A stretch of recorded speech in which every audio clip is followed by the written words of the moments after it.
दुनिया के 3 सबसे ताकतवर मुस्लिम कमांडर। नंबर 3, हज़रत खालिद बिन वलीद रज़ियल्लाहु अन्हु। ये ऐसे कमांडर थे जिन्हें प्यारे नबी ने सैफुल्लाह यानी अल्लाह की तलवार का लक़ब दिया था। इस्लाम कबूल करने से पहले आप इस्लाम के बड़े दुश्मन थे, लेकिन इस्लाम कबूल करने के बाद आपने बहुत सी जंगें लड़ी। नंबर 2, हजरत उमर इब्न अल खत्ताब रज़ियल्लाहु ताला अन्हु। इस्लाम के दूसरे खलीफा और दुनिया के सबसे ताकतवर मुस्लिम लीडर थे। हजरत उमर ने 10 साल तक खिलाफत की। हजरत उमर इब्न अल खत्ताब के दौरे हुकूमत में बैतुल मुक़द्दस भी फतह किया गया। नंबर 1, इस्लाम के चौथे खलीफा हजरत अली रज़ियल्लाहु ताला अन्हु।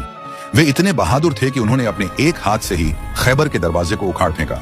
हालांकि खैबर की जंग एक ऐसी जंग थी जो मुसलमानों के लिए बहुत मुश्किल थी, लेकिन खैबर कैसे न फतह होता, क्योंकि मुसलमानों की क़यादत अल्लाह के शेर यानी हजरत अली के हाथ में थी।